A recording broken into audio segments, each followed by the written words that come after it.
Assalamualaikum, kembali vlog ATC ya. Kali ini ada motor Jupiter Z1. Keluhannya itu kalau RPM rendah mati. Jadi gini, tadi udah saya coba. Ini motor itu kalau dinyalain ya gini. Loh, nah ini kok kuat malah. Nah, dinyalain dulu ya. Nah, dinyalain seperti ini ya. Terus dimasukkan giginya gini. Motor itu langsung jalan dan RPM itu langsung drop. Langsung kayak suaranya itu kayak gitu. Nah, ini dia langsung mutar. Coba ya, saya turunkan dari standarnya ya. Tak cobain dikit.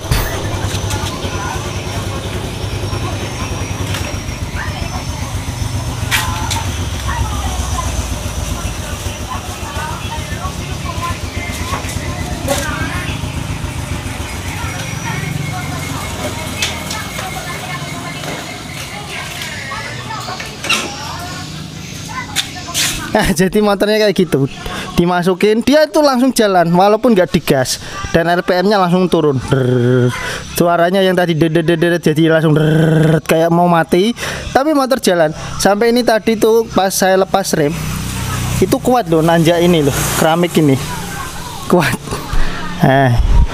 Biasanya kalau kampas ganda lengket itu kan umumnya ya, kalau kampas ganda lengket biasanya itu dimasukkan gigi, dilepas itu langsung mati, harus model kopling manual gitulah. Kalau ini enggak, jadi dimasukkan, dilepas itu enggak mati, cuman motor langsung jalan. Nah, kira-kira apanya? Yuk kita langsung bongkar aja. Biasanya ya tetap masalah di bagian kampas ganda atau one way searah, karena ketika motor itu enggak ditarik gas ya kan, itu kampas ganda dengan si lonceng itu nggak ketemu, terputus lah bahasanya. Kecuali digas, si kampas ganda dengan lonceng akan buka dan connect, istilahnya seperti itu bahasa gampangnya ya. Saya buka aja dulu ya biar lebih enak cara pemahamannya. Oke, pertama-tama kita buka post-tab kunci 12, terus sama ini juga kunci 12. Kalau Z1 itu enaknya itu bisa kita lepas knalpot.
Nah, oke, ini udah kita buka ya.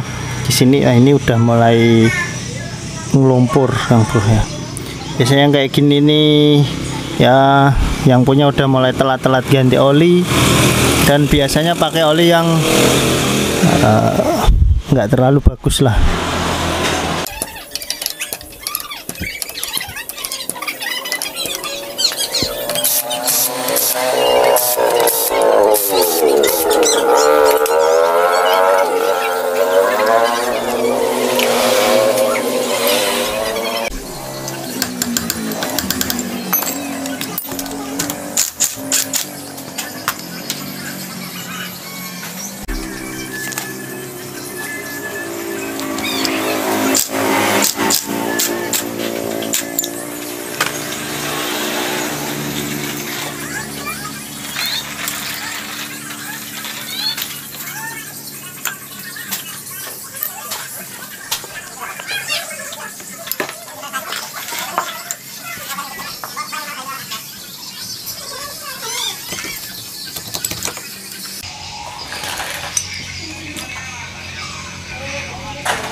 Nah oke, seperti Anda lihat sendiri ya, ini pernya ketiga-tiganya udah putus ya ini ya.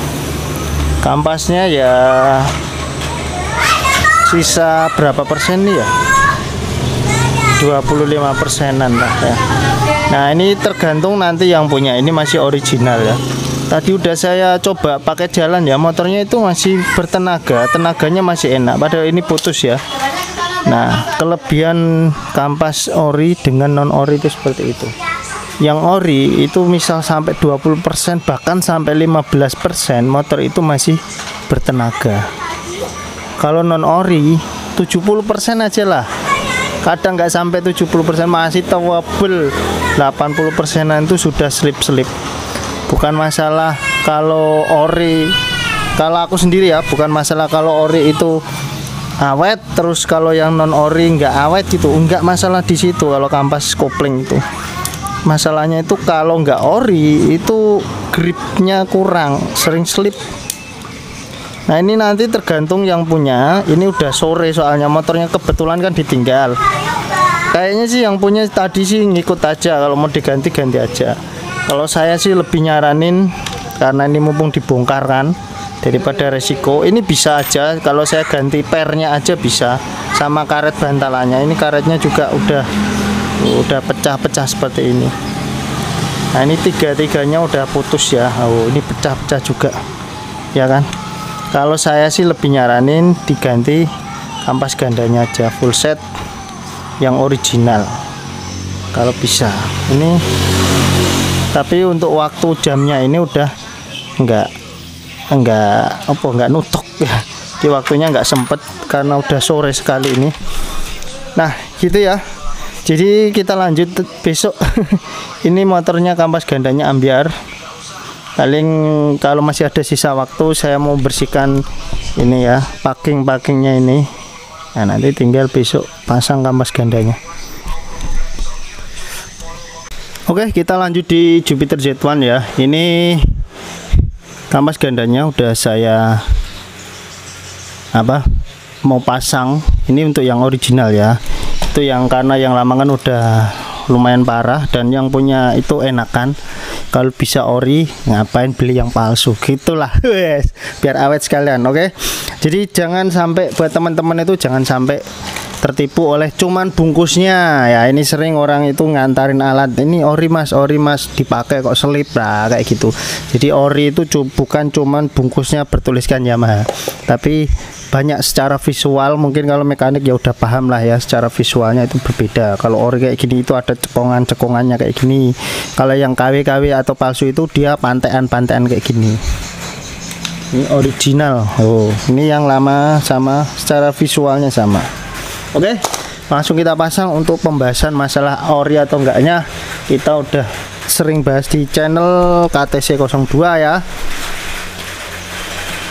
Langsung saya rakit aja Kang Bro. Ini untuk per engkolnya pastikan bener ya.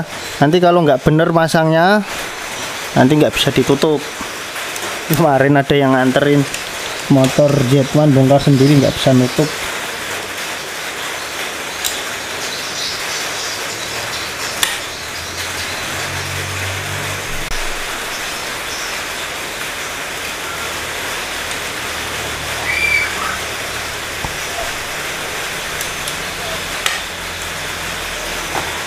Setelah itu kita pasang di bagian kampas gandanya. Jadi pemasangan kampas ganda itu berbarengan dengan mangkuknya. Nanti kalau nggak berbarengan bisa ambiar one-way-nya. Dan pastikan one-way itu terpasang dengan sempurna. Pelor-pelornya, terus kalau di Z1 itu pernya itu memang 2 bukan 3 ya. Jadi kita pasang gini. Nah ini bisa kita tahan gini supaya one-way-nya nggak lepas. Terus kita pasangkan di bagian sini.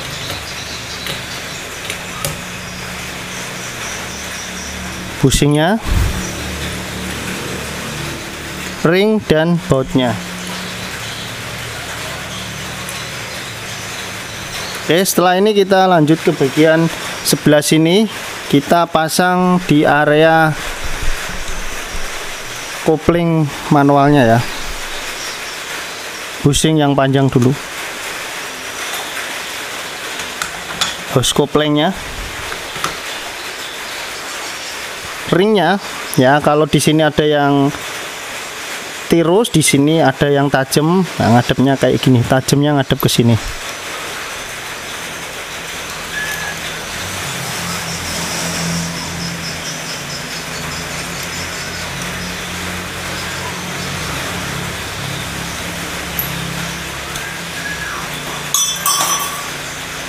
Press klatnya,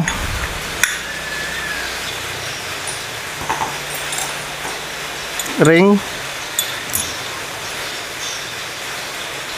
terus murnya. Nah, kita kencengin dulu ya, nanti baru lanjut ke bagian kampas kopling.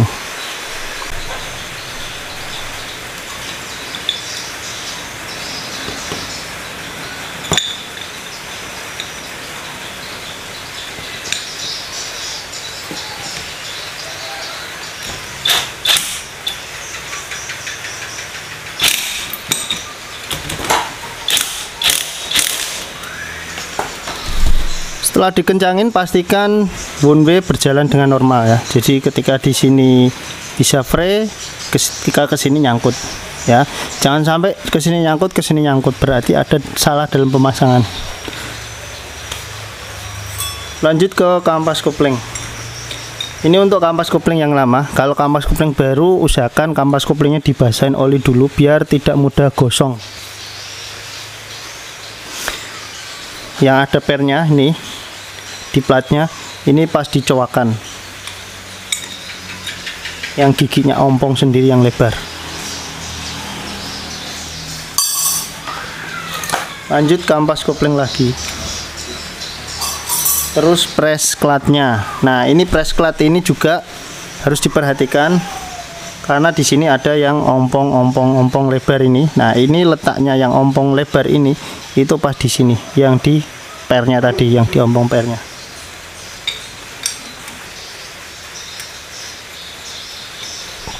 Nah, dan pastikan ketika kita tekan gini, kampas nggak slip. Kalau kampas slip gini, nah, ditekan kok slip, berarti pemasangan nggak bener. Pastikan kita tekan, digigikan nggak slip kampasnya. Oke, setelah itu kita tahan dulu. Kita lanjut di bagian stud, karena studnya kan kita lepas ya. Stud kita pasang, pastikan di bagian dalam masih ada pelornya ya, jangan sampai jatuh. Kalau pelornya jatuh ya pasang dulu pelornya. Mangkuk studnya, platnya menghadapnya ke sini, bukan ke sini ya. Apabila dirasa ini udah aman ya, udah nggak ngelos, kita pasang ini, terus kita pasang penutup pernya ya. Jadi kalau dipasang kayak gini biasanya dia masih ngelos lagi, karena ini belum ada tekanan. Jadi ketika kita pasang bautnya harusnya nggak ngelos. Kalau kayak gini kan masih ngelos. Nah, nanti kalau dikencengin bautnya harusnya berhenti ngelos.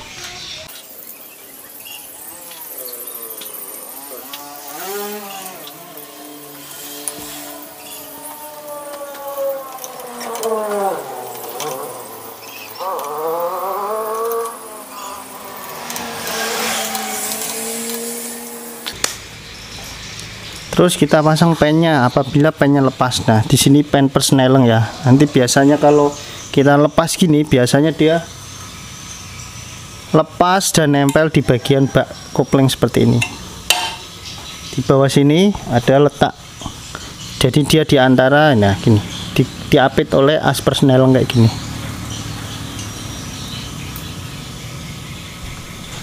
Kalau ini nggak dipasang nanti masuknya itu bisa kacau persnelengnya, bisa kadang masuk kadang nggak normal gitulah.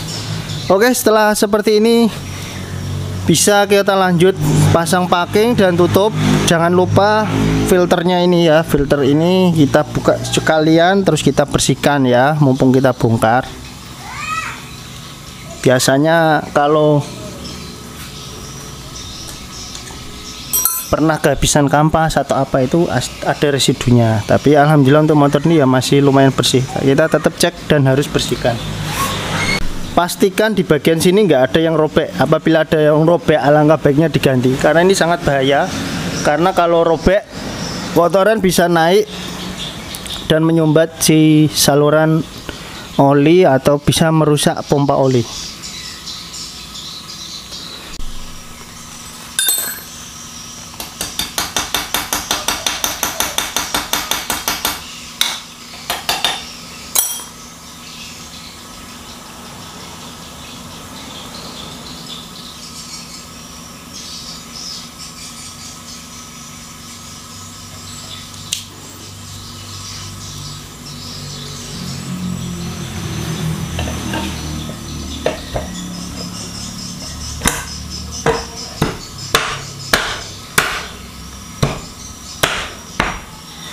Ketika mau kita baut ya, ini langkah terakhir sebelum kita pasang pijakan dan engkolan. Ketika kita tutup seperti ini, pastikan dia bisa nutup 100% ya, nutup rapet tanpa harus ditekan baut. Jadi kalau dia merenggang kayak gini, kita pukul-pukul kayak gini nggak mau masuk, jangan dipaksain pasang baut terus dikencengin, jangan.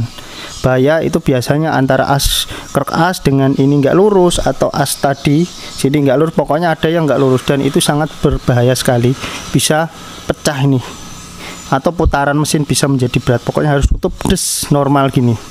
Nah, apabila baut koplengnya tadi ketika kita udah pasang semua ya, baut yang kecil-kecil, baut 8 tadi, kepala 8 udah dikencengin semua, kok dia masih ngelos, berarti kita harus nyetel di bagian kopling sebelah sana atau setelan kopling. Jadi udah cukup, ini tinggal kita pasang baut-bautnya.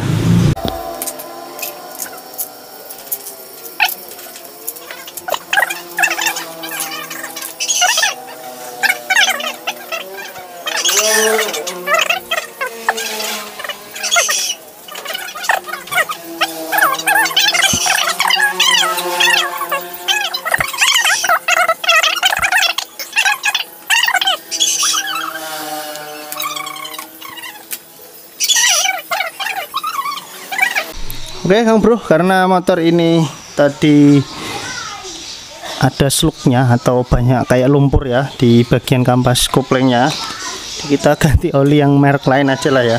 Bukannya kita nggak percaya sama ya Yamalup atau menjelekkan, yang enggak ya, sama halnya manusia lah.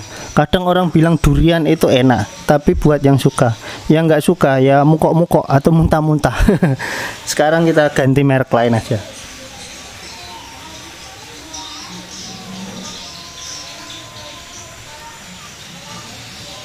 Karena kemarin ada kasus motor Revo injeksi, motornya itu suaranya kasar, tiap 20 hari atau sebulan lah ya, sebulan diganti oli, itu olinya berkurangnya lumayan banyak, bisa lebih dari 50% berkurangnya.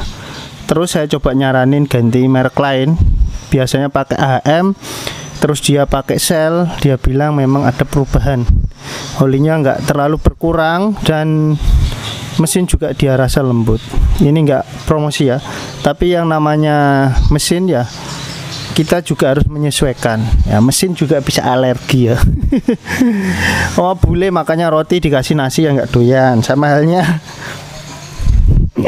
orang Indo makanya nasi dikasih roti juga ya, ada yang doyan, ada yang enggak doyan ya.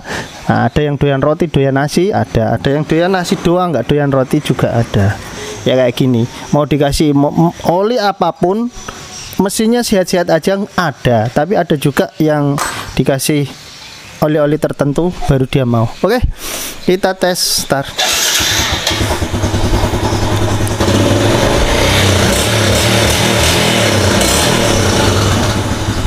Oke, mesin halus di sini, nggak ada suara kasar atau apa, langsung halus klenyem-klenyem ya. Jadi menandakan kemungkinan besar cara pemasangan kita sudah benar sesuai SOP ya. Kalau nggak benar pasti, loh habis dipasang kok tambah kasar. Nah itu yang nggak benar. Nah tadinya mulus malah jadi kasar. Nah ini tadinya mulus tetap mulus. Bonusnya mungkin bisa lah persnelingnya normal kembali. Oke, saya coba masukkan persneleng, terus motornya saya turunkan, karena kemarin waktu kita nyoba kan kayak gitu ya, kita masukkan terus kita turunkan dari standar motor yang gelundung bandang ya. Sekarang kita coba. Motor udah masuk gigi 1, lihat roda belakang udah berputar, tapi berputarnya kalem ya. Kalau kemarin berputarnya cepet.